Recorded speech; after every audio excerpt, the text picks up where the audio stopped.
Good afternoon, everybody. Thank you for being here. I hope everyone got the chance to enjoy some lunch, right? So we have the first to to listen and then to contribute to the discussion. Um, we are truly honored today to welcome Dr. Ori Soltes, an extraordinary scholar. Those works span multiple disciplines. For today's presentation of his latest book, Between Thought and Action, an intellectual biography of Fethullah Gülen. Before I give him the floor, just allow me to quickly, briefly introduce his very long biography because he did so many wonderful things and is still doing. So, Dr. Soltes is a distinguished professor at Georgetown University, where he teaches theology, art history, philosophy, and political history.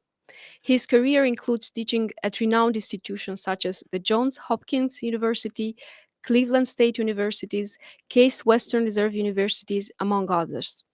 Dr. Soltes has delivered lectures at museums across the US, including the Met, the National Gallery of Art, the Art Institute of Chicago, Los Angeles County Museum of Art, and has contributed to educational programs on CNN, the History Channel, and Discovery Channel. In addition to his academic career, Dr. Soltes has served as director and chief curator of the Brit Klotznik National Jewish Museum and has curated several exhibitions nationally and internationally. He co-founded the Holocaust Art Restitution Project and has been a dedicated advocate for years for the restitution of Nazi-looted art. So we are thrilled again to have you today with us to discuss this profound work on Fethullah Gülen. If you want to welcome Dr. Soltes with a big round of applause, and then I'll give him the floor. I always think you should save applause for the end because you may be disappointed and then you'll be sorry you applauded before. Hoş geldiniz, and I should also say hoş bulduk, both. I thought I would divide my remarks into three sort of areas and then open things up for questions. First, I'll talk a little bit about Fethullah Gülen, for those of you who may not know much about his biography. And then I'll talk about how I actually met him and became interested and involved in the movement that is inspired by him, the Hizmet movement. For those of you who are not fluent in Turkish, Hizmet means service, and it's a very important term and a very important concept. And then lastly, why I wrote this book, and that will open things up for questions. So to begin with, Fethullah Gülen is born in a small village, really, in eastern Turkey, a very, very pious, a very, very distinguished, and a fairly conservative religious Muslim family. His father was Imam, his mother Quran. She was probably his first teacher, not probably, she was his first teacher of Quran. And he himself was drawn to that kind of subject matter and that kind of lifestyle. He has siblings, or had siblings. They did not turn out to be Fethullah Gülen. Fethullah Gülen is a unique individual in many ways, but one of the ways was how early on he was just smitten with the idea of Islam, its texts, its Quran, its Hadith, the lives of its saints and prophets, everything about it. So much so that one of his teachers criticized him for being too pious because he wanted to take time to pray 5 times a day. And of course, the world in which he grew up was a Turkey that, since Ataturk shaped the new state in 1922, 1923, saw itself not only as a church, as a country where church and state would be separate, but in which there would be no religious expression in the public domain. So much so that when he was born, because his father named him Fethullah, with the word Allah embedded in the name, God, he couldn't register, his father couldn't register him. So in many sources, including if you look him up on the internet, you'll find his birth date listed as 1941, whereas in fact he was born in 1938. But it took 3 years until a sympathetic clerk allowed his father to register him. And that's why he would have had a teacher in elementary school who would have been critical of him, because he wanted to pray, because that simply would not be acceptable in the kind of secular state that Ataturk envisioned, and that after his death continued until relatively recent times within modern Turkish history.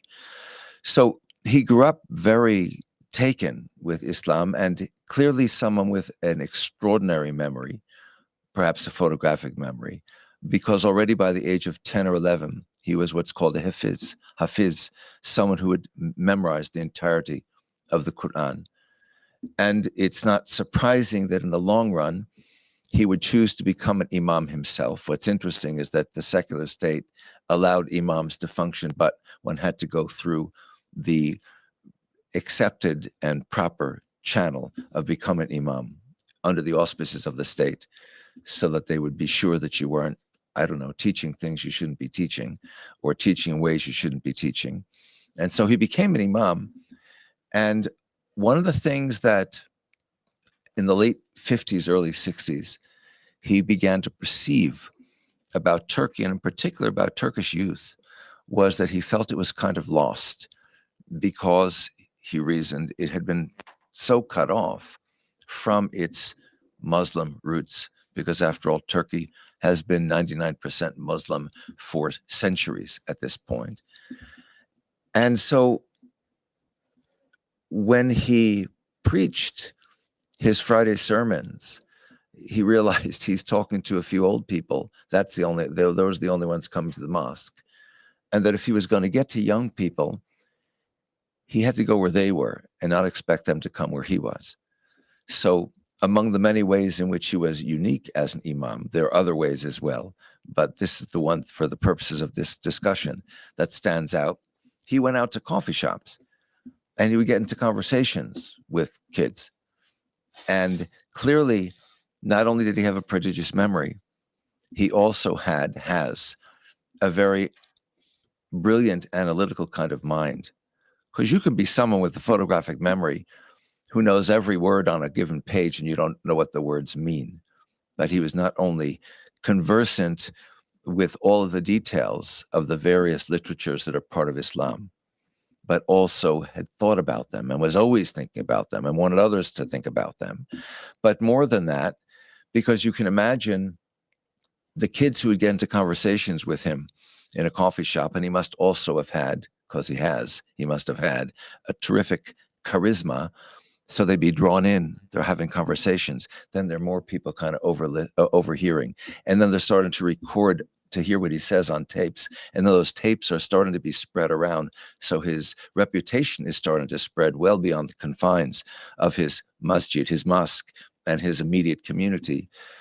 But more than that, he was himself interested in and aware how students were interested in, kids were interested in other things as well. They want to know about science. They want to know about physics. They want to know about Einstein. They want to know about Sufi poets like Ibn Arabi and Rumi. They want to know about slightly earlier Turkish thinkers like Said Nursi. They want to know about the Greeks going back to Socrates and Plato. And so he who himself, in the formal sense, never went beyond elementary school for his education, was constantly involved and engaged in a self-education process where his repertoire of areas that he commanded kept expanding and deepening. And I suspect, being the pedagogue that he was and is, when a kid would say in a coffee shop, well, what about such and such? And he wouldn't know the answer. You can fudge it. You're smart. You know a lot of things. You can kind of work your way around it. That's not what he would do. He'd say, I'm not sure about that. Come back tomorrow and I'll have an answer. So that meant both that he was constantly expanding his own repertoire, but it also meant that he keeps drawing kids to come back with more and more questions. At a certain point in the development of his intellect and his awareness of the world, one of the things that Fethullah Gülen begins to recognize is, this isn't about Turkey. It's not about Turkish youth. It's not about Muslim youth. Because in fact, all over the world, if you think of what was going on in the 60s and early 70s, there was a lot of youth that was very much adrift and trying to figure out how to find its way in the world. And he began to think, this is something that really involves all groups, all nations. And we need to work together if we are to solve the problems, not just of the youth, but really of the world. And so he began to shape a way of thinking of the problems of the world along three lines.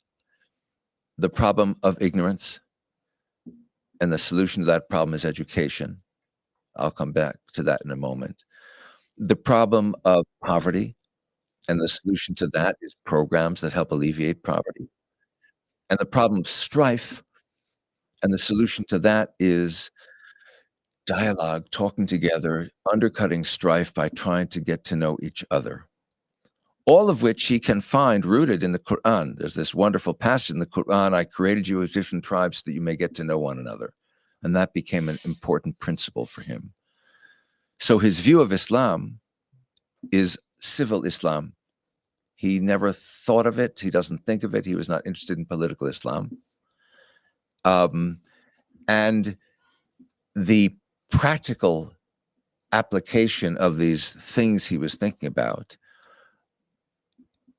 mediated by his charisma and not just his intelligence, was the beginning of shaping schools, first in the western part of Turkey, then in the east across Turkey, hundreds of schools, then beyond Turkey, in the various nations that are close to Turkey. And eventually, today, you have Hizmet schools in 170 different countries. And I would say three things about Hizmet schools. I've probably visited about 15 or 20 of them in 4 or 5 different countries. Consistent. The curriculum, everything from the arts to sports, not just math and science, not just language and literature, but also sports, but also arts. Everything except one thing. The only thing not taught in Hizmet schools, religion. Because this became more and more a principle of his understanding of how to move forward. You can't be teaching religion because inevitably then you're teaching a religion. And then you are prejudicing one viewpoint against other viewpoints. And one has to recognize the co-validity of different viewpoints. From his perspective, as a very religious Muslim who is in love with God, with Allah, God made it, all of us, and made us different. That must be God's intention for us to be different. So if I love God and I want God to love me back, then I can't not love everyone whom God made. I can't just pick and choose whom I want to love, because that would be going contrary to what God itself, Allah itself, would prescribe. So the creation of schools, but of course, it wasn't just the creation of schools with these curricula. It was the filling of these schools with a kind of teacher and administrator that is enormously dedicated, so that it's not I clock in at 9 a.m. and I clock out at 4 p.m. or whatever it is. It's I'm there 2 hours before classes begin, and I'm there hours after classes are ended because some students need some personal time to work with me on some issues and problems, or on days that there aren't classes, I'm in there. I just visited a Hizmet school in Greensboro, North Carolina, just a week and a half ago. That's where I hurt my eye, not at the Hizmet school, by the way. And there was a teacher who was there. It was an off day, and he was there all day because he was preparing stuff, and his room actually looked like a museum. He had all this stuff from all over the world that he'd used to teach his students. And the principal who showed me around said, he's like my model teacher, but all of our teachers are like this. And every school I visited, I was impressed by that. So that the kind of curriculum the kind of administrators and the kind of teachers they have, and as a consequence, the kind of results that they get. And not just for the smart kids, not just for the kids who are well equipped, for the kids that aren't so smart, for the kids who come in ill equipped. Same school. This kid had come in last year, senior year, and the principal said, "So where do you want to go to college?" "Oh, no, I could never go to college. It's not even in my, no way." Well, by the end of the year, the principal himself was working with this kid to help him, and he ended up going to college, because it's like truly no person left behind. But his first sense of schools and the need for schools pertained to Turkey, and he realized, there are all these smart kids who come from places like I came from, impoverished, so maybe they can come to Izmir. But then where are they going to stay? How are they going to survive in the big city they come from, the middle of nowhere? So he began to shape with schools dormitory programs. So you have a place to take care of you. And in each dormitory, you have an older student, and he may or she may, male and female both, just a year or two or three older than the kids who are otherwise dorming at that school, called an abi or an abla. It's an older brother, older sister, who become mentors, who help you study, who help you feel comfortable. So it's a whole social setting that makes an optimum education possible. Of course, you have to furnish all those rooms, don't you? And where's that going to come from? And one of my favorite stories, I think I told it in this book, is where he went and visited one of his patrons and said, "I see you have 2 bedrooms in your house, and that one's for you and your wife. Who's that bedroom for?" He said, "Oh, that's for our son." "Where's your son?" "Oh, well, he's off because he's, now working in another city." "Good. I want all the furnishings from his bedroom." Okay. So clearly, charisma to go with this intellect that is a combination of a prodigious memory and extraordinary analytical skills and extraordinarily broad interests. So the whole program of the program of education is a function of thought and action. It's a function of delivering, that's what the teachers and administrators do, service to their students, Hizmet to their students. It's not just talking it, it's walking it. It's not just thinking or saying it, it's doing it. And it's doing it altruistically. It's doing it not because I'm expecting a payback, a payoff, something for myself, except the satisfaction that I'm doing something. And if my perspective happens to be a traditional pious perspective, what I'm also getting is the satisfaction that I'm doing the kind of thing that God would want me to be doing. But one of Gülen's interesting comments about 6 or 7 years ago, he said, atheists who do good work are doing God's work, they just don't know it. So one's perspective does not necessarily even have to be a religious one. That happens to be his, but that doesn't have to be yours. And you could still be part of what makes Hizmet tick. So over the period since the late 70s to the present day, in which he, not surprisingly, ran more often than not afoul of the Turkish government. It didn't matter who the government was, because they felt, and the current regime feels, threatened by him, because his interest is in civil Islam. But a political animal, for example, like the current guy who runs Turkey, what's his name? Erdogan. That's it. I knew I could come up with it if I tried hard enough.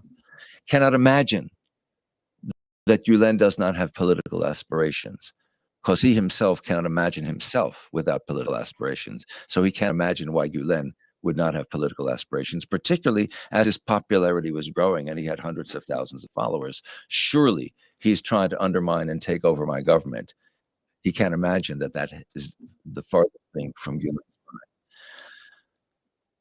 So by 1999, in fact, he'd moved to the United States. He has a heart condition, and his physicians felt it would be a safer, better environment for him.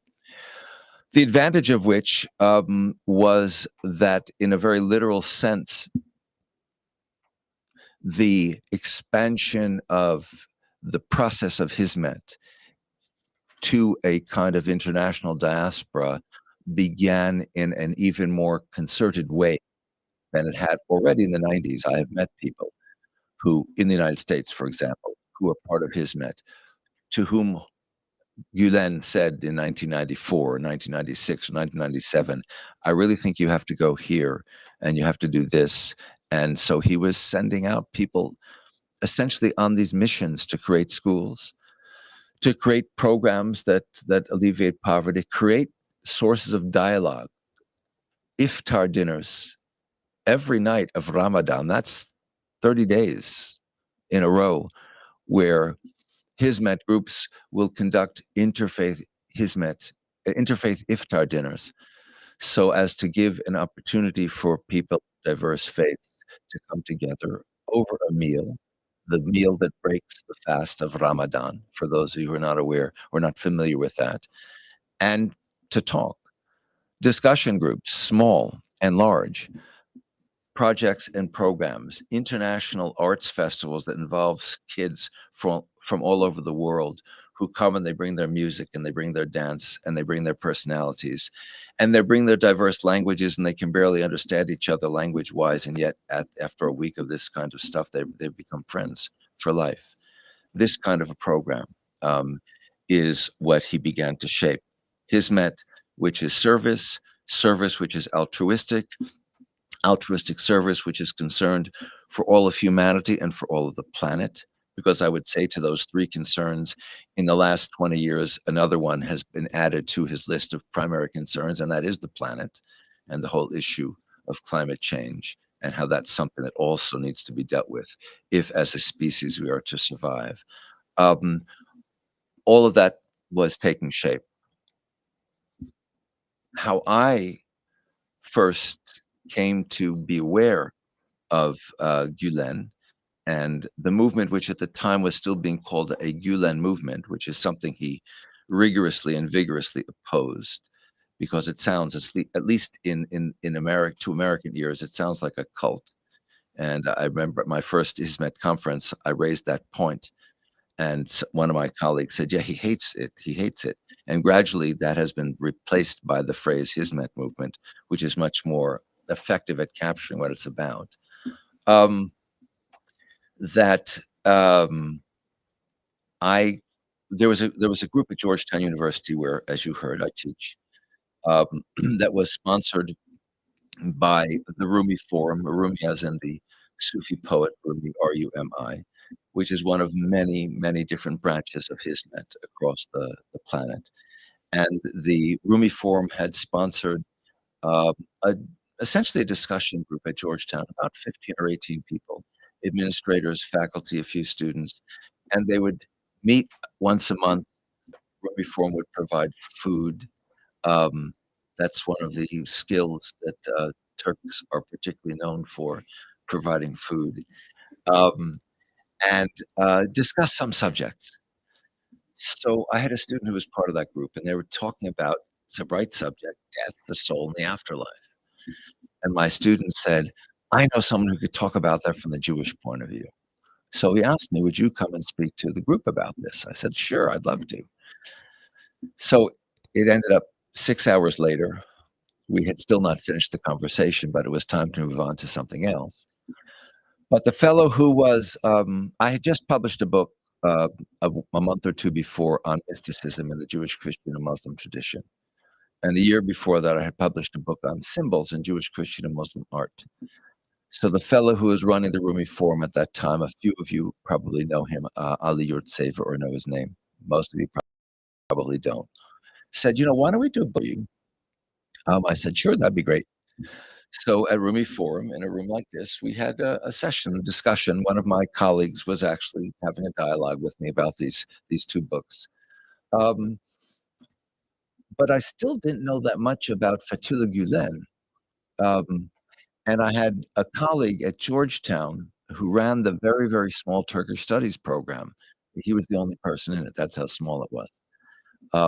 And by the way, it doesn't exist anymore because Erdogan cut off its funding. He's a white Turk. He's a secular Turk. He's not a Hizmet person at all. In fact, when I asked him, So what do you know about Fethullah Gülen? It was like, stay away from me, Satan. I mean, this guy was, which made me think, oh, this guy's got to be interesting. Um, and at a certain point, Ali Yurtsever said, would you ever consider writing a book about Fethullah Gülen, about Hoca Fendi, which is how he's referred to most frequently by his followers? From your own perspective, maybe mysticism or something. I said, I don't know. I need time to research and think about it. So I spent a year reading everything I could find that Fethullah Gülen had written and everything I could find written about him. At the end of which year, I thought, yeah, I could really write something about him, and was particularly the way in which his thinking resonated from the thinking of Rumi, the 13th century Sufi, who is, along with any number of other mystics, Ibn Arabi, a couple of generations earlier, was another example of this. But Rumi was the one upon whom I was particularly focused, who managed, and this is the 13th century, right? This is, the Crusades are going on.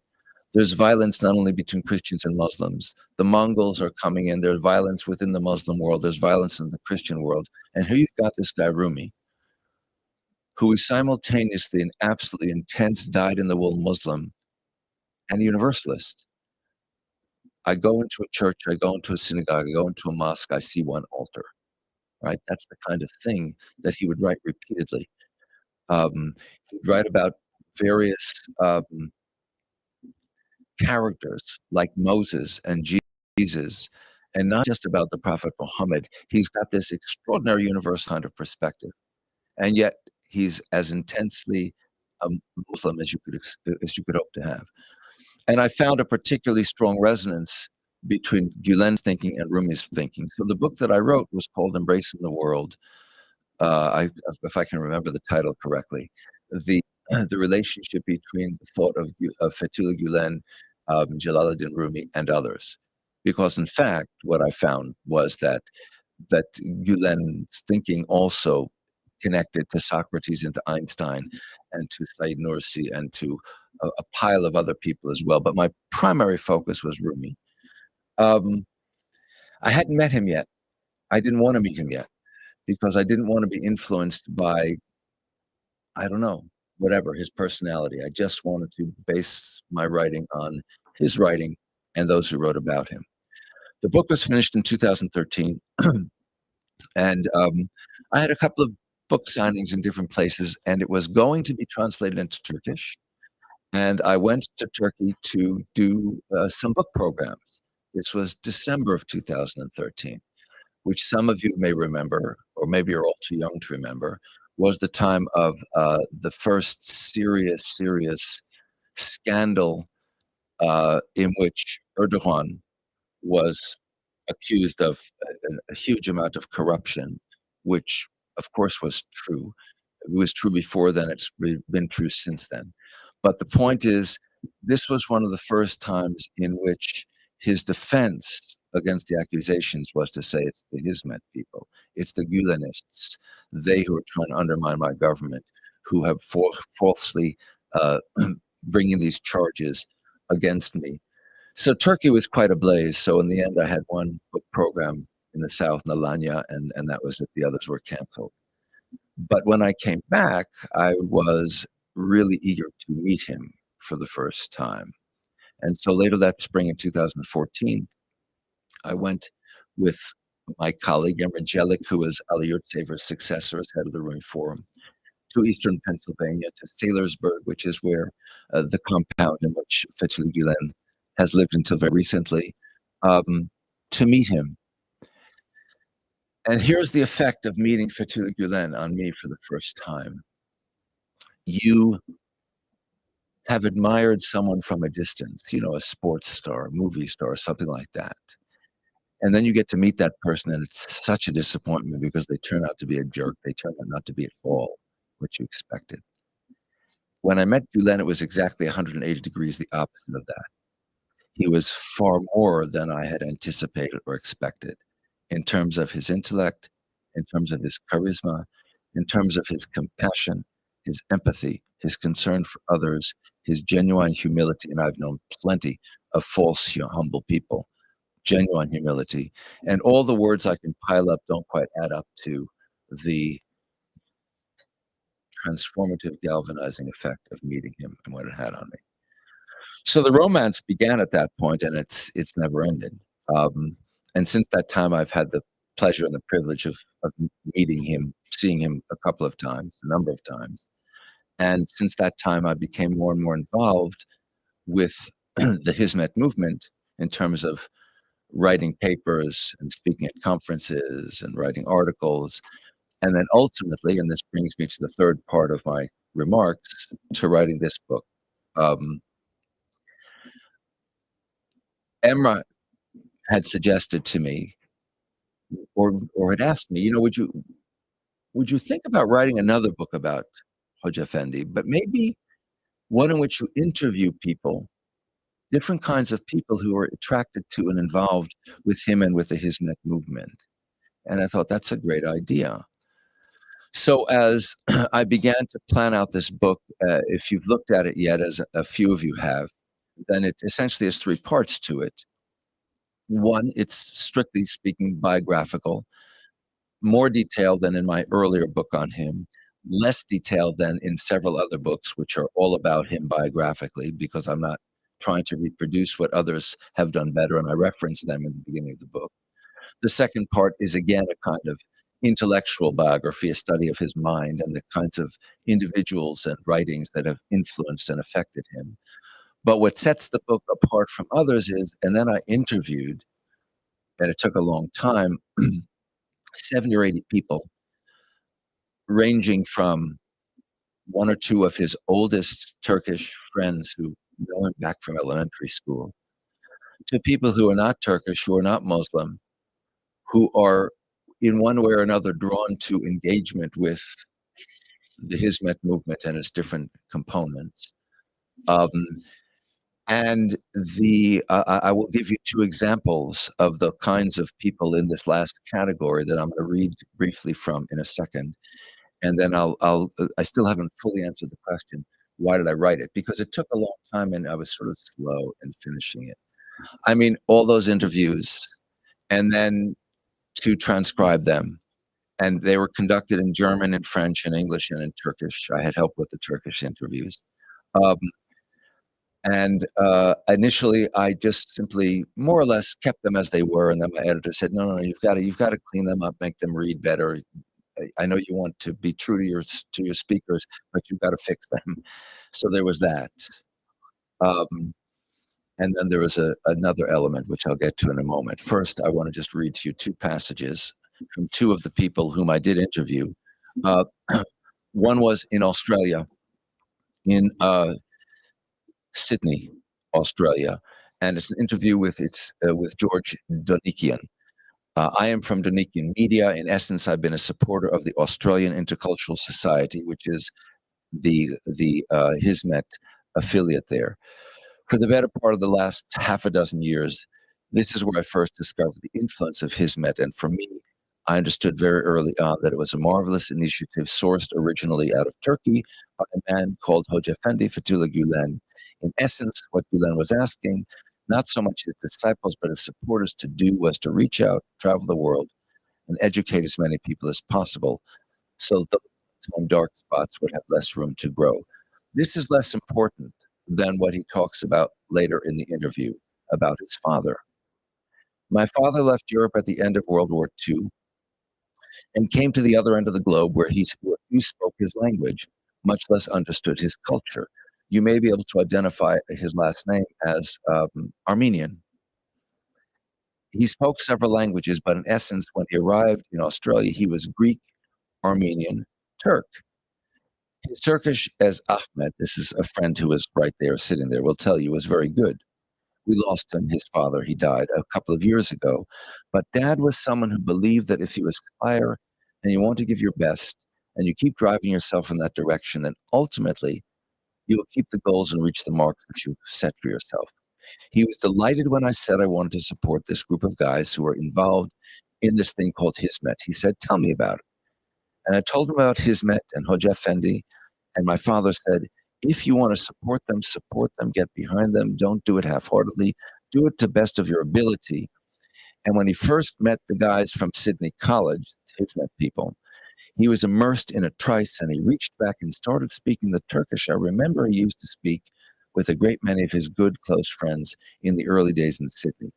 And they couldn't believe that a man of Greek Armenian background, because if you know anything about the history of Turkey, particularly the history of the late Ottoman period between, let's say, 1800 and World War I, two groups stand out as antithetical to the Turks, the Greeks and the Armenians. Perhaps a third would be the Arabs in the course of that time period. But the point is that what Hoxha Effendi and Hizmet is about is so completely beyond that kind of sectarian antipathy that that's what Denikin's father immediately perceived.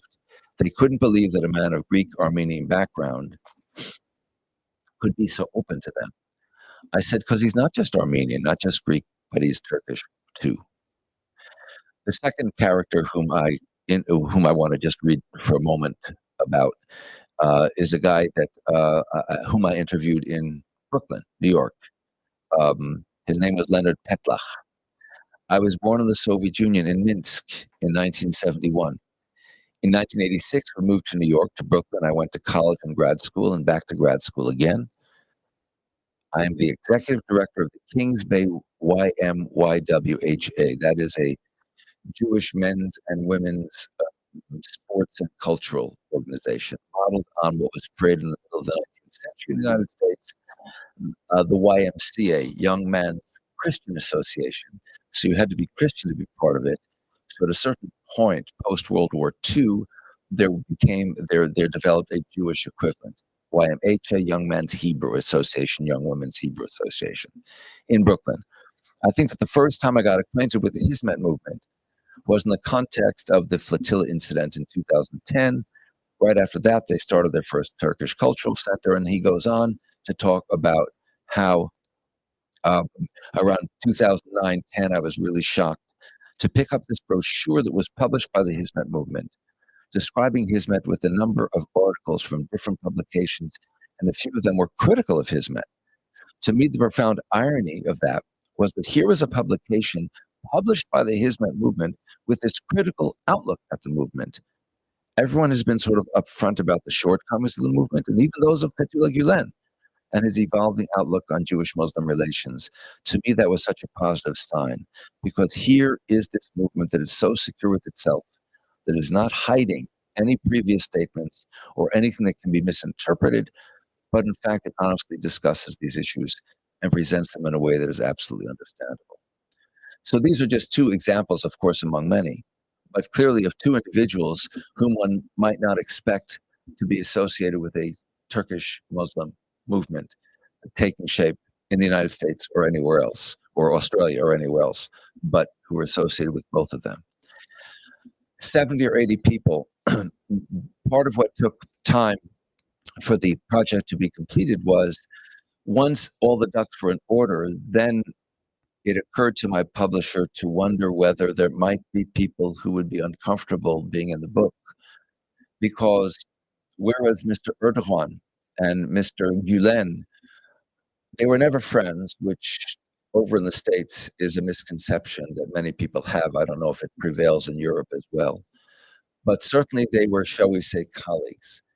And Gülen supported Erdogan at the beginning of his national career, becoming prime minister. He had been mayor of Istanbul before that, because he perceived in him someone who was on the same page with Fethullah Gülen, to wit, that an ideal Turkey is a Turkey that is simultaneously true to its Muslim roots and open to people of all traditions equally, and that as a state of that sort is best served by a democratic kind of government.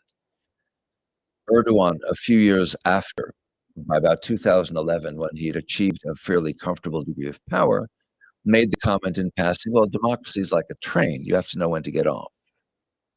And anyone who has watched him in the 14 or 15 years since that time is well aware of how he has followed that dictum and certainly gotten off the train. and has step by step subverted and destroyed Turkish democracy. It's very simple. If you have the tools and sufficient backing, you have to subvert the political system. So the political system essentially has three components: executive, legislative, and judicial. If you change the constitution so that you control the executive, so that, all right, I can't be prime minister, I'll become president. Well, president is traditionally a kind of honorific role. If I transfer it and translate it into a role of real political power, then I can continue to be in power. If I can subvert the legislative branch by my control of the uh, the political delegates within the legislature, that furthers it. But the real key is I've got to subvert the judiciary. I've got to undermine its ability to serve justice by seeing to it that a critical mass, if not all judges, follow my lead and not the lead of justice. And he succeeded in that. But that's not enough. In order to make that happen, of course, you also have to subvert the media, because media is what keeps, in particular, a democracy afloat, because that's where you get criticisms, that's where you get discussions, that's where you get issues raised. But if you manage to do that, to subvert the media, because you have sufficient power, because you've subverted the other parts, the parts of the government, then you're almost all the way home. When I visited Turkey in December of 2013, on the Turkish airline flight to Turkey, one of the options for, they hand you out newspapers when you get on the plane, was Today's Zaman, which was the most widely published and widely read and excellent English language. This is in English. There's a Turkish version, but English language publication across Turkey. And its publication group was associated with the Hizmet movement. By the time I got on the plane to go home a week later, you couldn't find Today's Zaman anywhere. That's how quickly that wind had shifted. Of course, there's a fifth element that you need in order to really make things complete, and that's the army. And the army has a long history in Turkey, in fact, of protecting the state from those who would dismantle it, including because the Ataturk was an army man, so the army followed his lead, including suppressing leadership that would make Turkey too obviously Muslim and not sufficiently secular. And if you're familiar with Turkish history of the last 50 years or so, there's a coup every 10 years. Um, and the remarkable thing is those coups would be brought about through the army, and then the army would step back after stability was achieved, and the government would be returned to the hands of civic authorities, not military authorities. So 2013 marks a turning point that is very obvious, one of several, in Erdogan's movement towards autocracy and dictatorship and away from democracy. The culmination of that process, that, as I say, probably began around 2010-11, comes in July of 2016, where Erdogan formulated a fake coup, modeled very much on his hero. His hero is Adolf Hitler. His favorite book is Mein Kampf.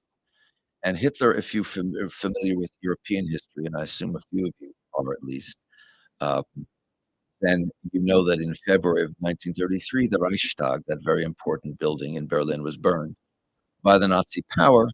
But Hitler, because he controlled the media and controlled other branches of government and public affairs, was able to promote the idea that the communists had burned it. And because the communists were the only political party that opposed his party at that point with any strength, it gave him the excuse for crushing the Communist Party. Hop, skip, and a jump. Oh, and by the way, it was the Jews. They're communists anyway.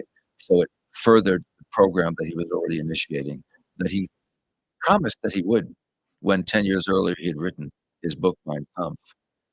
He told the Germans what he would do if he had power, and he did it once he got into power, including and not limited to his animosity towards the Jews. That July 2016 mirrors February of 1933, except instead of communists and Jews, it was Hizmet. So what Erdogan managed to convey to the world was that he heroically had managed to crush this failed coup, that somehow Fethullah Gülen, that genius from 10,000 miles away in eastern Pennsylvania, had generated, and he managed to rescue Turkey from the coup. So if there's one thing besides food that Turks know about, it's coups. I'll repeat what I said a moment ago. They were taking place every 10 years for the last part of the 20th century. And, the thing about a coup is you do it in the middle of the night. You don't do it during rush hour. The first thing you do is make sure you round up the people you need to round up. You don't have them running around so that he can be on his cell phone on the bridge, speaking to his loyal followers. And remarkably, within an hour, he already has a list of the 160 most important perpetrators, all Hizmet people of the coup. Isn't that extraordinary how this just happened? And within an hour, he's got it all figured out so well. There are many other pieces of evidence that suggest that this was Erdogan's action and no one else's. But the point is, he managed to convey to the world the fiction that it was Hizmet, this Gulenist terrorist group trying to subvert Turkey, which he saved from them by managing to subvert this coup. So a few months after, my book's still not out, a few months after, my best friend, who is an avid reader, Yorker magazine. The Yorker magazine is a very prominent, high-end kind of semi-popular intellectual magazine. Comes out every week, actually, I think, um, and has these long articles by journalists who are very highly regarded for the kind of research they do, for the details they get into, the depth of the articles. And he came to me, my best friend, said, "Look, there's an article about Gülen, and I know you know him, and it's a really bad article. Read it. Tell me what you think." So I did read it. It actually took me a while to get around to it. But when I read it, my blood boiled because it was an article that Erdogan could have written. It was an article that evinced absolutely none of the journalistic ethics for which this very renowned journalist was renowned, because clearly he had just gone to the standard official Turkish sources. So of course it said nothing but bad things about Gülen. He interviewed nobody. He read no sources other than those that would feed that narrative. So I thought, wow, this book really has to be out there. And I'm very upfront in the preface. I talk about one of my goals for publishing it is to push back against the Erdoganian lies about Hizmet and about Gülen. And I comment at the beginning of the interview section about why I ended up offering to use pseudonyms for interviewees who were worried about having their names in this book, because the tentacles of Erdogan, as most of you in this room are well aware, are reaching, and therefore they would have been concerned for the names being in this book. So yeah, that's what I have to say. But you may have some questions, and I'm happy to answer them and say more things. Thank you so Thank much. you. I'm sure there's going to be a lot of questions. So I will just ask you to circulate this to whoever wants to ask the first question. You may have to ask the first. I do have some questions actually. I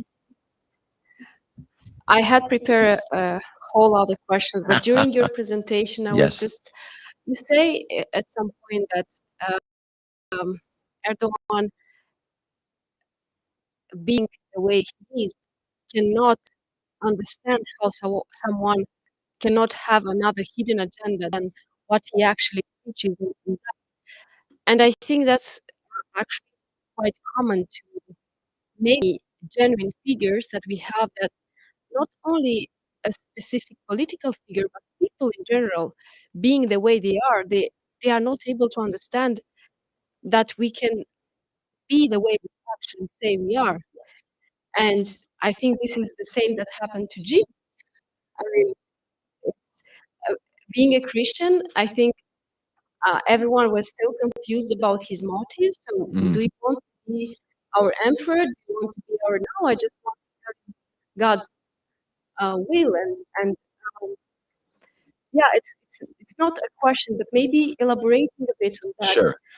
Actually, I can be very specific about that because one of the obvious questions one could ask is, um, since Gülen supported Erdogan in his rise to the prime ministership and through his first term, what is it that made Erdogan turn against Gülen with such ferocity? So that it's kind of a joke, when there was an earthquake in southwestern Turkey and northern Syria a couple of years back. Oh, Hizmet did it. It's sort of anything that goes wrong in Turkey, and under Erdogan, more and more goes wrong because a number of reasons have to do with his policies. It's always Hizmet. It's Hizmet's fault. Um, but why? And I have a three-part answer to that question. Part one is just what you repeated what I earlier said, his inability to imagine that Gülen somehow does not lust for the kind of power for which Erdogan has always lusted, and therefore pose a potential threat. Two, part of the way in which Erdogan has built his base, to use an American turn of phrase that is used of Trump and his followers again and again, is by pretending to be very pious, a very pious Muslim. He prays in public, something which a pious Muslim does not do. I call it tertiary shirk for those who are familiar with Sharia. Um, but if you are familiar, or I should ask, how many of you are familiar with the story of Snow White and the Seven Dwarfs?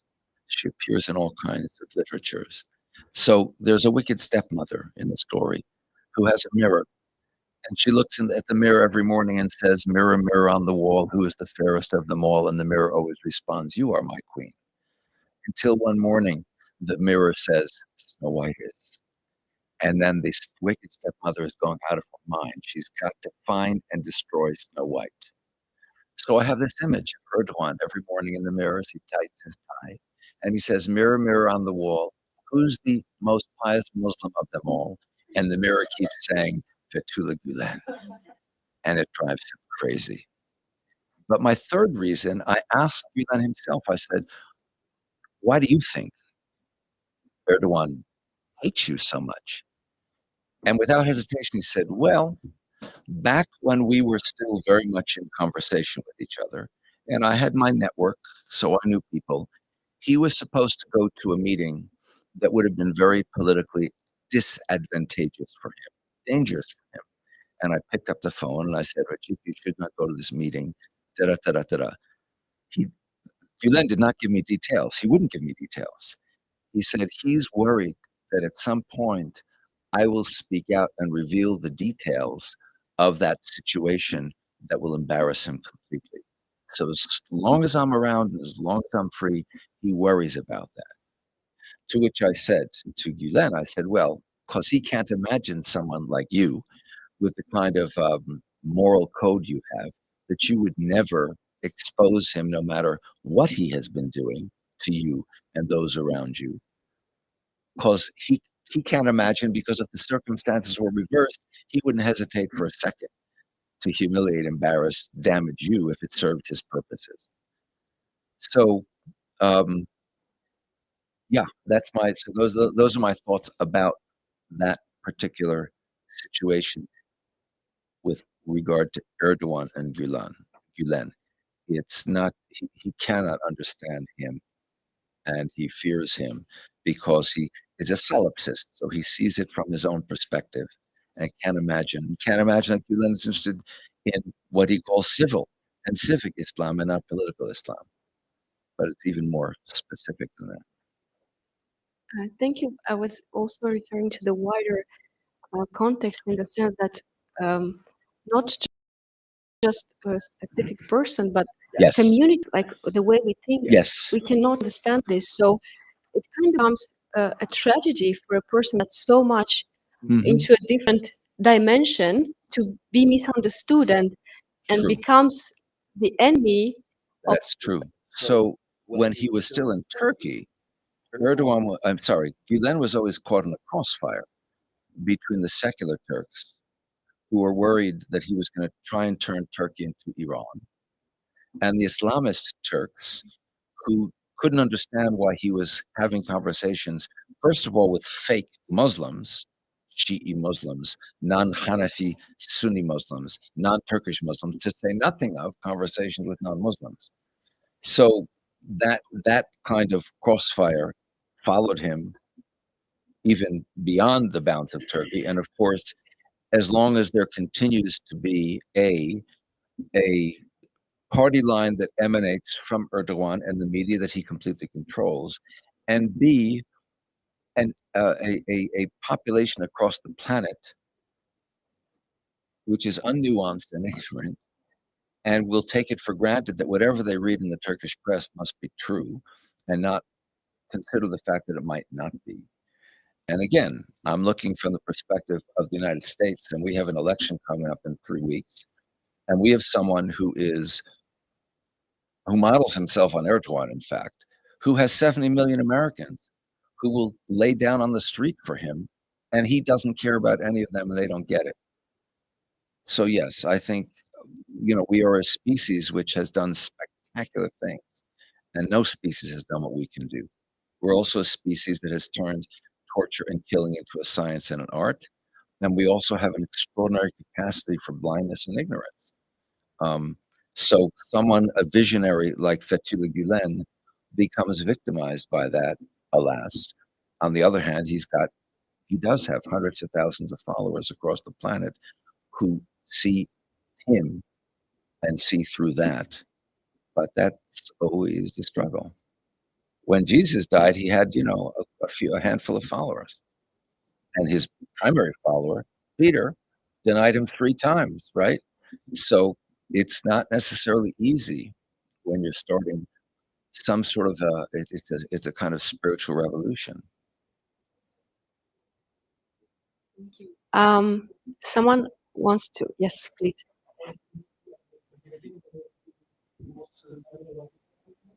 What do I think? I missed the first part of your question. Oh, because I think Erdogan has been very successful at poisoning the atmosphere. Is that I think it's that simple. And because what I said, people who are secular, who are afraid of him because they misunderstand what he has in mind to do and think of him as trying to be the Ayatollah Khomeini and affect that kind of revolution. And on the other hand, not pious Muslims, if I can distinguish a Muslim from an Islamist, they don't understand why he's engaged in conversations with other kinds of people, and then multiply that. And yeah, I mean, it is wherever I have gone and seen Hizmet in action. It's always a bit of a struggle because, at the very least, you're dealing with a ongoing spewing of lies that come from a political machine that either bribes or bullies. We were talking, Mehmet and I, in his car about stuff at the University of Leiden, stuff at Louvain, right? Where there's an archaeological project in Turkey, and if you don't get rid of this stuff, we're going to cut you off from that project. So, well, okay, so we'll do that project. I mean, we don't want to lose that project, so we'll cut it off. That sort of stuff. Wherever he can, he either bribes or bullies. I have taught for a week every summer except during COVID for the last 6 or 7 summers in Tbilisi, Georgia. And the place that I was teaching the American novel of all things is International Black Sea University, which was founded by Hizmet. And much of its staff, its teachers and administrators, are Turkish. Georgia is not only neighboring Turkey, it's their primary trading partner. And there was a demand 3 years ago to shut down the university that came from the Turkish side. The Turkish ambassador wrote an absolutely excoriating, lie-filled article, op-ed, in the leading Georgian newspaper. The interesting thing is that the students and the parents of those students had major protests against the proposed shutdown.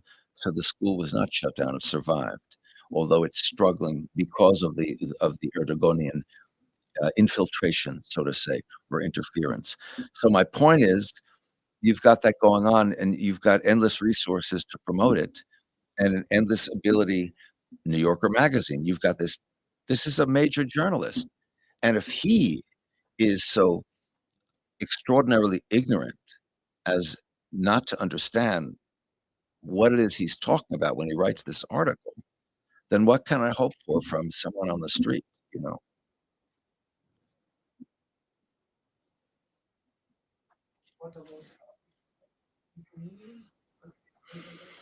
So, I actually, am very optimistic about Hizmet's future, um, and I would, couch my optimism in 3 different ways. Way 1 was a conference that I attended of youth. They were, like, college-aged, 18 to 25 or so, in Houston.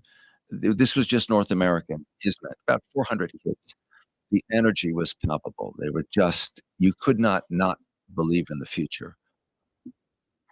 A week later, I happened to go to another conference, which was on the West Coast of the United States in San Diego.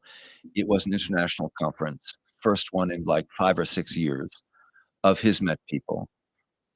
Almost every presentation from all over the world was of some project that was being reported on, in which some Hizmet group was engaged in Central America, in South America, in Africa, in Asia, in Europe. There was a Greek guy, Greek Orthodox, who was talking about his project in Greece that is Hizmet sponsored.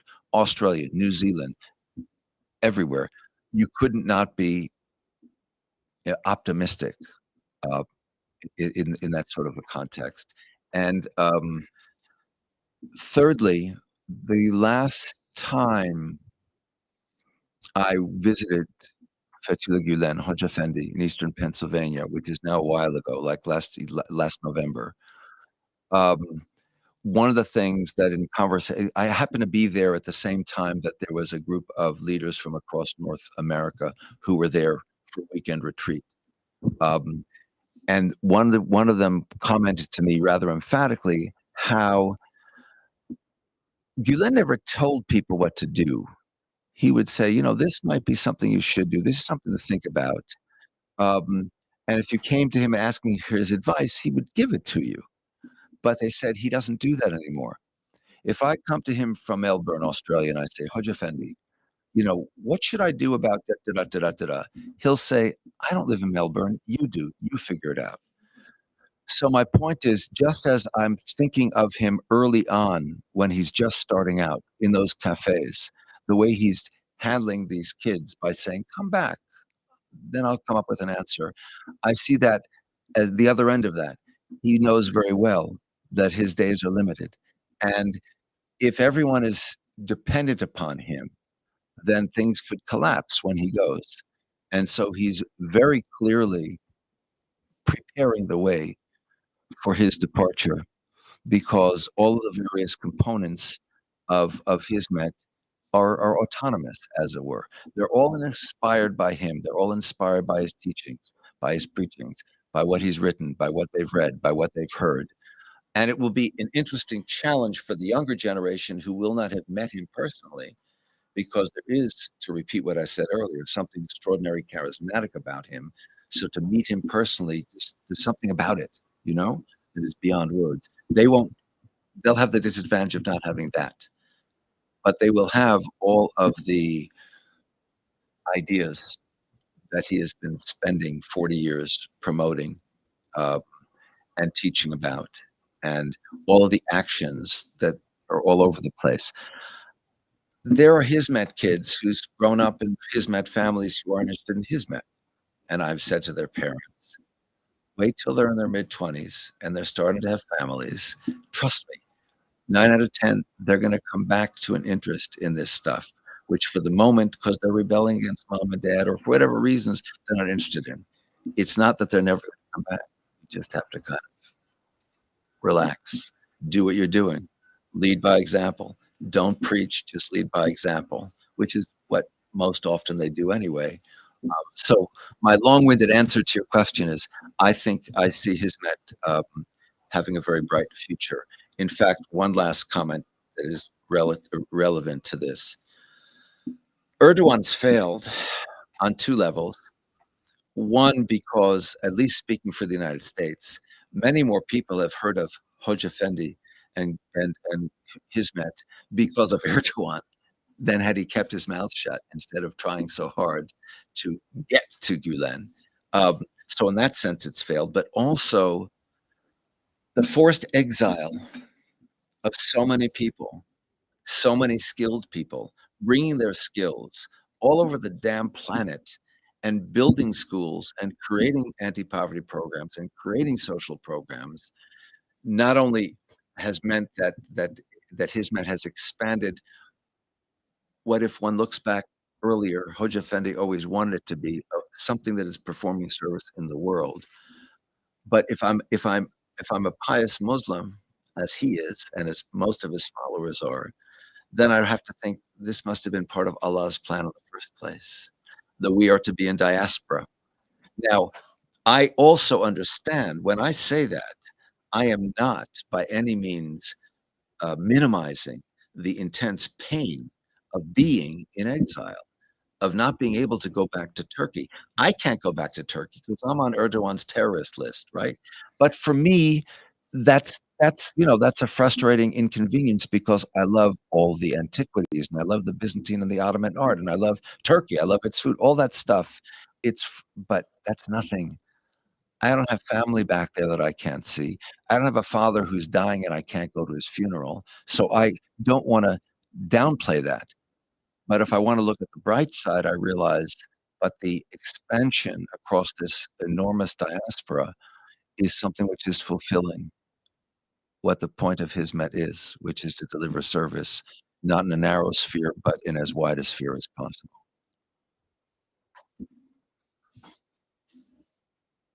Someone like to intervene?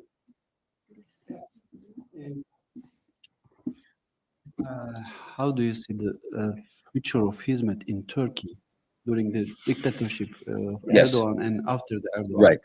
So clearly, right now, there's no present for Hizmet in Turkey.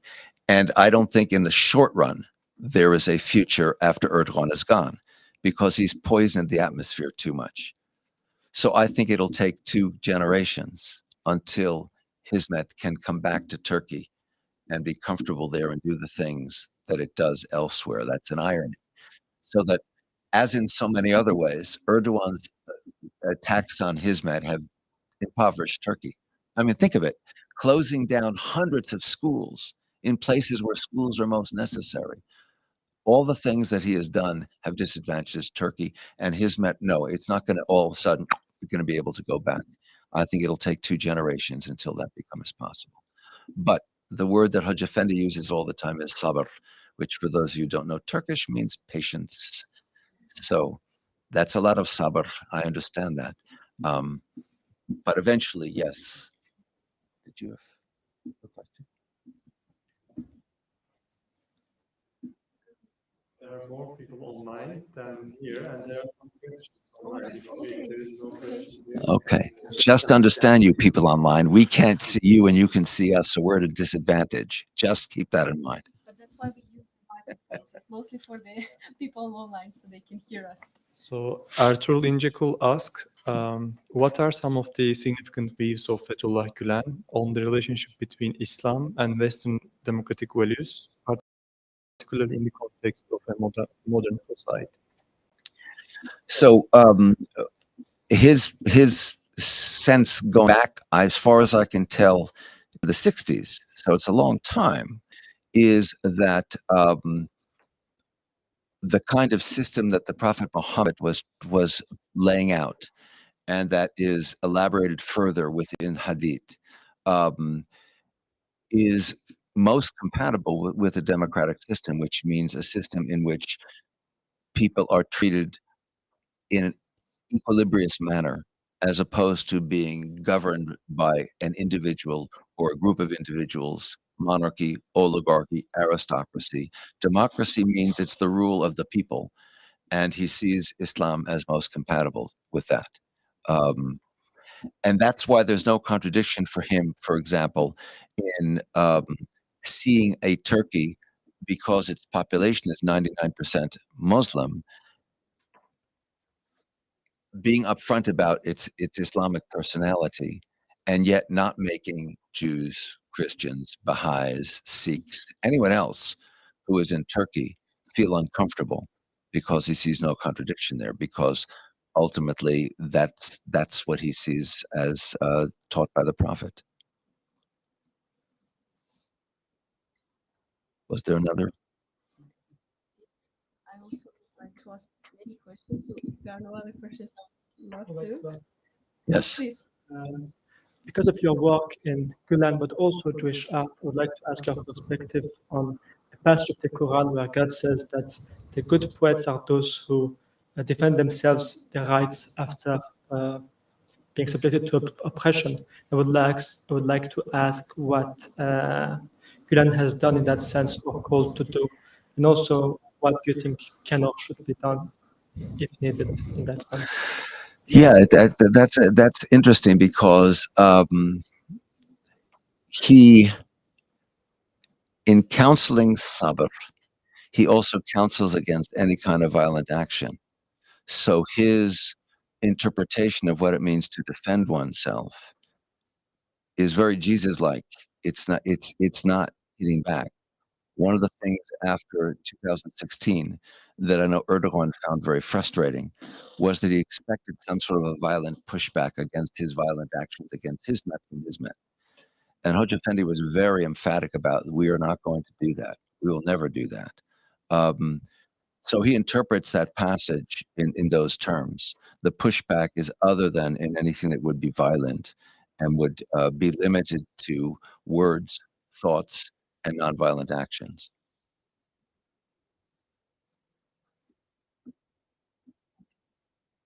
Please let me know if there are any other questions in the meantime. Um, I wanted to maybe discuss a bit more about the Hizmet movement and his unique features. Its unique features. I'm not a Hizmet member, but I've been working with Hizmet people members in the last 6 years. And what I've observed, and maybe if you could elaborate on that and just let us know if you agree or not with this take. What I observe is that Hizmet people are truly unique in the sense of their ability to engage in genuine dialogue without trying to convince you of their own beliefs. So they are really in this stance of trying to be in a genuine dialogue, which I didn't observe in any other movement or any other communities. Would you define it as a unique feature? Would you agree that this is a unique feature that this movement Yes and no. Yes and no. There are other groups, there are other movements that are engaged in genuine dialogue, but there is no movement as far-flung and as emphatic and consistent about that kind of genuine dialogue. I don't think so. In that sense, Hizmet is unique. Because interfaith, particularly interfaith dialogue, is a tricky proposition for many people. The word dialogue has been at play since, let's say, the 60s, but as often as not, my dialogue with you actually contains my hidden agenda to convince you of my work, and vice versa. So true dialogue is where I'm able to be fully 150% convinced of how, for me, my viewpoint is correct, without finding that contradictory of an absolute conviction that your perspective is 150% correct for you, and that those two perspectives can coexist. That's genuine dialogue, and not everyone can do that. So the extent, the intensity, the emphatic way in which Hizmet does this is unique. The other thing that I would say, that my experience working with Hizmet people, being involved with Hizmet as I am, is Gülen's insistence that actions are done altruistically, without an expectation of feedback, or sorry, of payback, and a genuine concern for others rather than for yourself, which he models emphatically. I had one experience. I went out to give a talk in Kansas City, and I can't remember now whether it was an interfaith iftar dinner that I was speaking at or whether it was one of these, the whirling dervishes were out there, and I did a pre-performance kind of talk about, the whirling dervishes, about Sufism, about mysticism, about Hizmet, da, da, da, da, da, da, da. But my host, it was very clear almost from the moment I walked off the plane that he was like, how can he squeeze everything? He's got me for 6 hours or 8 hours or a day, he didn't care at all about me. He wasn't concerned. I just walked off the plane. Was I tired? Was I hungry? And I've always felt myself fortunate to encounter this guy because otherwise it's too good to be true. They must be all going to the same acting school, you know? The fact that there's one person who is Hizmet and doesn't act like Hizmet people act, to me, proves that the way Hizmet people act is the way Hizmet acts, inspired by him. So that I also find quite unusual. Again, there are groups that practice that kind of a altruistic action on behalf of others and so on and so forth. But the extent and the emphasis and how far flung this all is unique. Absolutely. I do have other questions, but first I would like to see if there are no. Um, yeah, okay. First of all, thank you for your presence here. It's an awesome and unique experience for all of us, I guess. I want to ask a specific question about the educational purposes of the Hizmet movement, because in your book you explained well the situation of the Turkey and the mysticism behind the movement, and afterwards you expressed that there is a breach between mysticism that Hoca Efendi thinks has between the real world. So that is the education, and he thinks that to be able to attract more people or also to make the world a better place is through education. So we saw that in Turkey, we saw that all over the world, but nowadays we have been a huge influence of the political pressure from Turkey, as you said. And what do you think about the future of those schools, first of all? And do you think that that is a good opportunity for also for the rich Western worlds to get a get benefit of it? Yes. Thank you. Great question. Um, Not in Turkey, in the short run anyway, but in the rest of the world, except places where Erdogan has managed by bribery or bullying to close schools down. Um, those schools are proliferating. I would not have expected, if you were asked me that question 10 years ago, I would not have expected to see the extraordinary proliferation of Hizmet schools across the United States. What do we need them for? Well, we do. Um, and I have visited schools, just speaking in the United States, in places I would never expect to find them. In Baton Rouge, New Orleans, Louisiana. I went to speak at iftar interfaith dinners, one night in Baton Rouge, one night in New Orleans.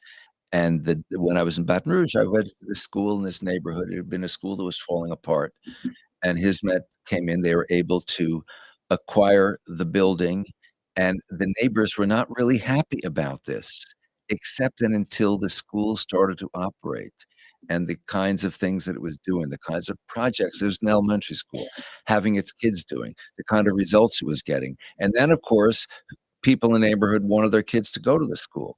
And I've seen that kind of model again and again and again and again happening. So I think the schools are just a spectacular branch, if I can use that word, of Hizmet in the world, helping to improve the world. Because it's rarely the case that Hizmet schools are established in some wealthy neighborhood where the kids are all going to $10,000 a year private schools anyway. It's almost always in neighborhoods that are a little bit edgier, a little bit less socioeconomically secure, um, and they transform the schools or transform the students. They even transform the neighborhoods around them. Let me tell you a school story, one of my favorites. I got a lot of favorites, but I'm just going to tell you one because it combines a number of things. It's a high school, or as in the UK and in Australia, they call it a college. Actually, in Turkey, it would also be called a college, in Melbourne. And the 11th and 12th graders are tasked with growing organic vegetables on the school grounds because they've got the space for it, because there are no organic vegetables around that part of Melbourne. So first of all, to grow organic vegetables is not a simple task. You know, you don't, it's one thing to go into the store and buy it. You don't think about the farmer. You don't think about the soil, the insects, the rain, the temperature, the sun, the wind, the snow. So these kids are getting a completely different aspect of education by that project. Then the stuff that they produce, they sell in the neighborhood because people are thrilled to have organic vegetables that they can't otherwise get. Then the funds that they accrue get sent, and each year the classes are also tasked with researching and finding where. The year that I visited that school, it was, I believe, in Mali, that there was some village for which the closest water source was a river about a mile away. So they're getting water by carrying it in jugs on their heads. They sent the funds so they could dig a well and put in a piping system so that that village now has running fresh water. So they're both getting another angle of education, and they're also engaged in an alleviation of poverty kind of action by default. And it sort of, to me, epitomizes what repeatedly I've seen Hizmet schools involved in doing, from elementary to high school to university. Where I was teaching in Tbilisi was a unique kind of institution. I visited, I didn't teach at Fatih University when it was still up and running in Istanbul, a unique kind of institution. So yeah, so I see the schools as in fact proliferating more and more rather than shrinking or even staying as they are. Thanks for the question.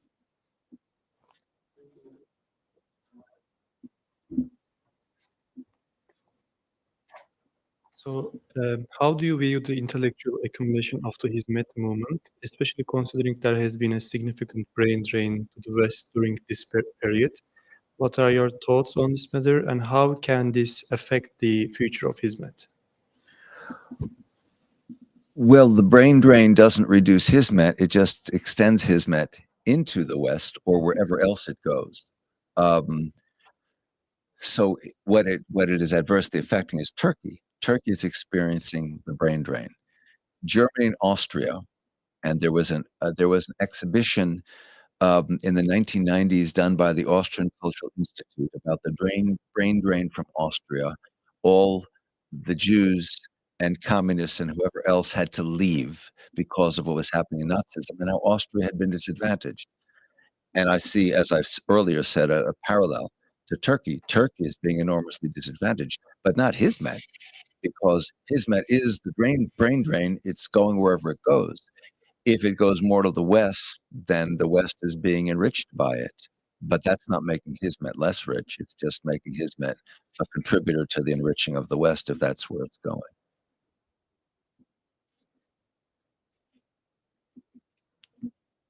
Mm-hmm. Is it no? I wanted to maybe elaborate a bit on what we were discussing about the feminism and Yes. just before that.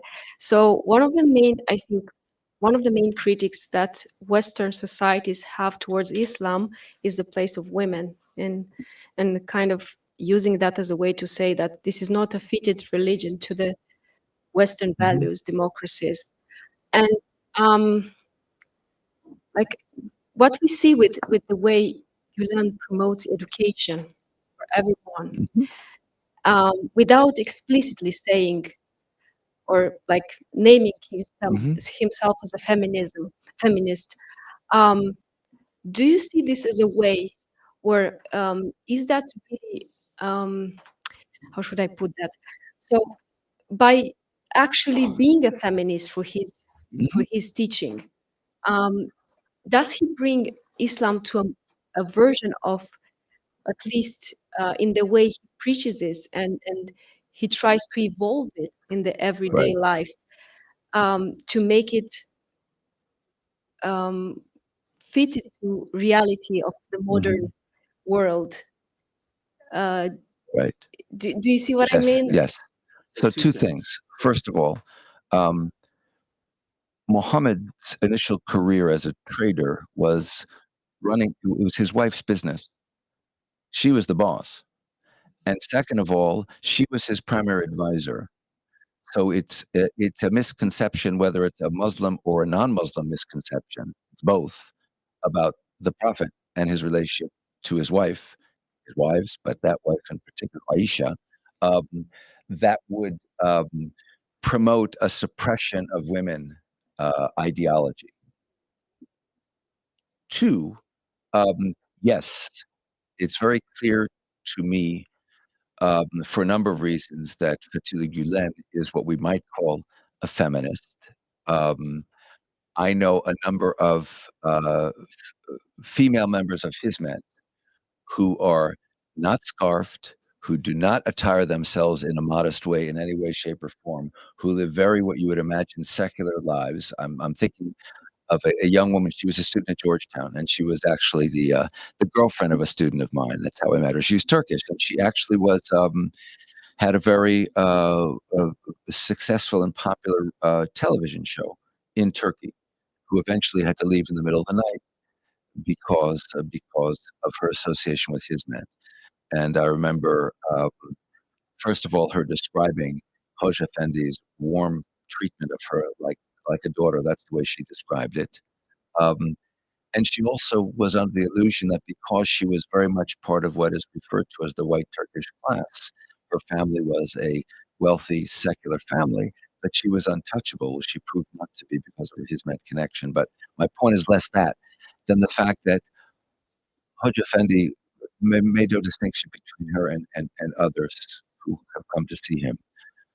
Um, one of the secrets of being a good leader, I think, is that you have to balance between leading and not running so far ahead of the group that you're leading that you lose them.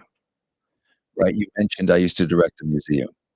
When I designed exhibitions, I was always trying to broaden my audience's understanding of what should be in the kind of museum that I was running. But I couldn't go so far ahead of them that they'd get lost and say, "What is this guy doing?" Not to mix areas, but when Pierre Boulez first came to conduct the New York Philharmonic, this is years ago, he was too avant-garde for the New York Philharmonic, and he didn't last very long. Um, Only the avant-gardists loved him because he needed to temper his avant-gardism enough so that, can you play a little bit of Beethoven and a little bit of Mozart and not only these composers like Stockhausen and people who most people haven't heard of and don't want to listen to, bring in a little about that, educate them, bring them forward.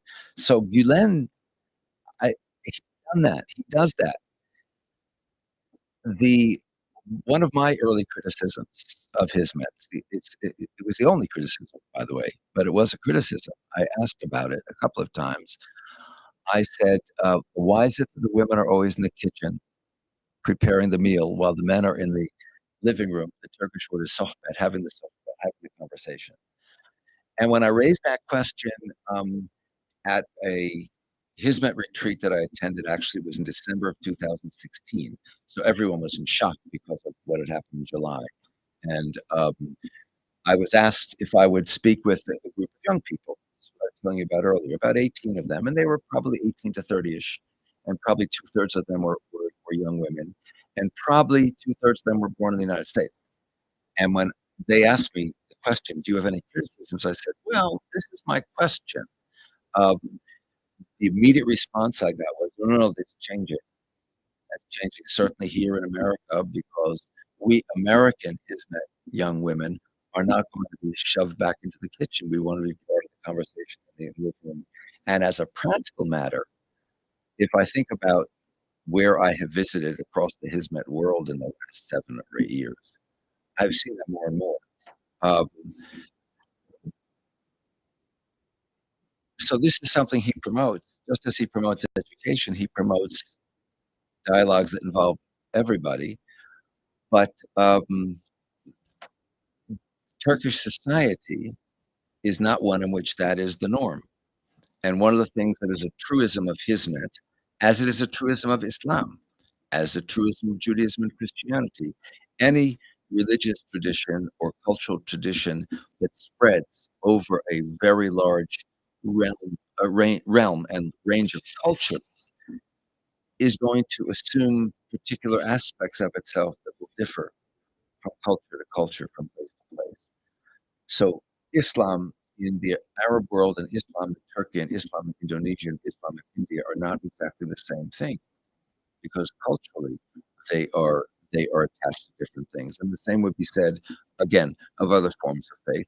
And the same can be said, therefore, of Hizmet, that it doesn't operate exactly the same way in all the places it is. The same principles are always in operation, the same ideas, the same issues, the same goals. But on an operational level, I see differences in the different places where I've seen Hizmet operating. In any case, I always find it sort of, I don't know, frustrating when the West talks about other than Western cultures with this sense of, why aren't you up to our level? I have a very dear friend, she's an artist from Mumbai, India. She's Jewish. She grew up in Mumbai. All her friends were Muslim and Hindu. She went to Catholic and Zoroastrian schools. She ended up coming to the United States, and she lives in Montclair, New Jersey. And she makes a very kind of international kind of art. That's not my point. My point is, she had come to the United States. She went to her first feminist conference, and she was shocked because they'd say, "You speak English? Were you oppressed? I mean, you're a girl." And her father treated her as if he didn't think of her as a girl or a boy. He just thought of her as his daughter. You can do anything you want. He encouraged you to do everything you want. So the point is, they had these preconceptions about what her world must be like. And I think all people do that. But as a Westerner, I'm particularly sensitive to Western preconceptions about non-Western realities. I suppose I'm just as sensitive to generalizations about the West that come from the non-West, and so on and so on and so forth. Thank you. Are there any other questions? I think we might have 5 more minutes. Are there any other questions? If not, yeah, We yeah. do have one. Can we pass that mic?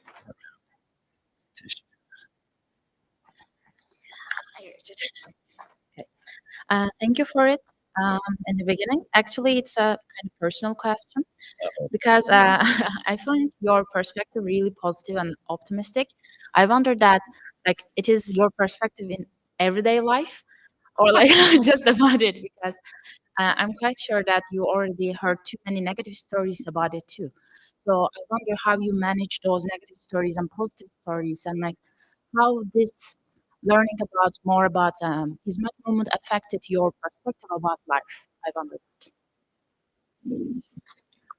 I'm not sure it's affected my perspective about life, because I'm too often too depressed and pessimistic about the state of humanity and the state of the world and the state of the United States, for starters, and the state, when you consider the autocrats who populate the world right now, I'm reminded as a historian of the 1930s. Of course, in the 1930s, everyone looked to the United States, that light on the hill, and that light is in danger of going out.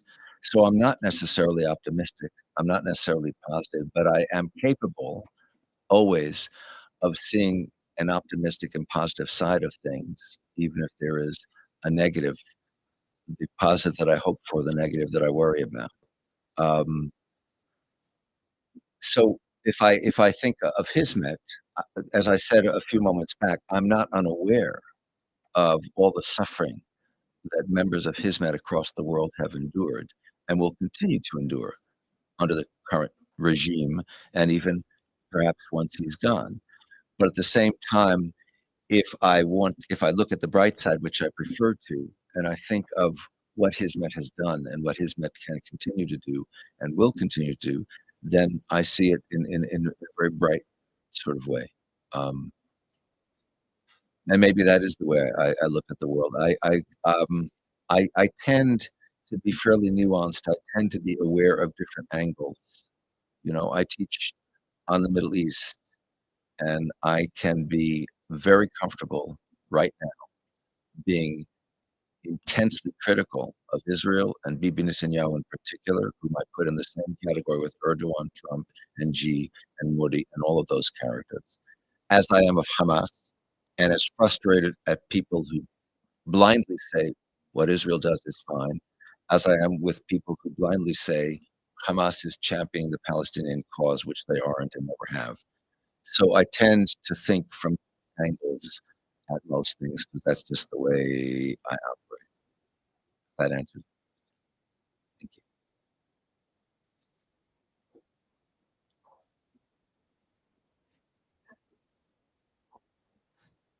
If there are no other questions, maybe we can finalize with one that is again not about the book, but maybe a more personal one.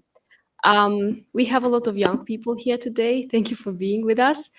They all look old to me. No, we have a lot of young people. What would be your advice to young people? How should they live? How should they search for themselves? Because you work a lot on that, so maybe you are well positioned to give some guidelines on that to them. It's only my opinion. It's only my opinion. It's only my opinion. I do like the kind of engagement of the world that Hizmet as an idea offers, which is, it seems to me, two things. One is thinking about things, and at the same time, not just thinking, but acting on that thinking, and recognizing that if it feels too overwhelming, don't feel overwhelmed. Do what little you can do to help improve the world. There's a rabbinic saying from the Talmud that the day is short and the master is urgent, master being God, and the work is great. It's not contingent upon you to finish the work, but neither are you free to desist from it. So don't be overwhelmed.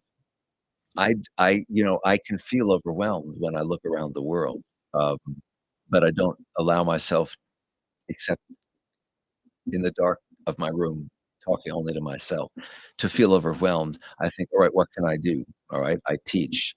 Can I infiltrate the minds of, and in Georgetown, I've got kids from all over the world. And I've got kids who from other countries are likely to be in leadership positions in the future, because those are the kind of kids who can afford to come to Georgetown from other parts of the world. And I have kids who are American born who are there at Georgetown because they're interested in some future in the State Department or in diplomacy or what have you. So if I can infiltrate their minds to think about things and not just to sort of accept whatever they read or whatever they hear without thinking, then it's part of what I'm doing. I'm not as likely, although I have marched for various and sundry reasons at various and sundry protests, but that's not my particular contribution. But each of us can contribute and has a contribution to make. And I think we are at our best as a species when we're actively, A, trying to make a contribution, and B, trying to make a contribution based on thinking and not just knee-jerk reactions to things without thinking. One of my heroes is Socrates, and he's someone whom I also see as an influence on Gülen, whose who is always trying to figure out what things mean and interrogating people who claim to know, and it turns out they wouldn't know. And his disciple Plato would say, well, you know, the unexamined life is not worth living. If you're not trying to think about it, then you're not really fully being human. But with Socrates, it was not only just thinking, it was also acting. You know, most famously, when he's trying to argue for the immortality of the soul, and he gives all these arguments, and ultimately, you can't prove it, because until you're there, you can't know whether it's immortal. But when the jailer brings him the hemlock to drink because he's going to be executed by the state, and he gulps it down like it's the best glass of wine he's ever had. That's ergon, that's action. Then his words are being backed up by action. So at least we can say he really believes it, and he's not just talking it, he's really doing it. So I think it's important to always be thinking, but not to get overwhelmed by thinking too much, and to allow one's thinking to lead to some action, but not get frustrated if I can't change the whole world, but I can just do that little bit. And that's that is a Hizmet model, but it's not just a Hizmet model. Book, Right, Thought and between Action. thought and action, exactly. Thank you so much. Thank you so much. Thank you. Thank you all very much.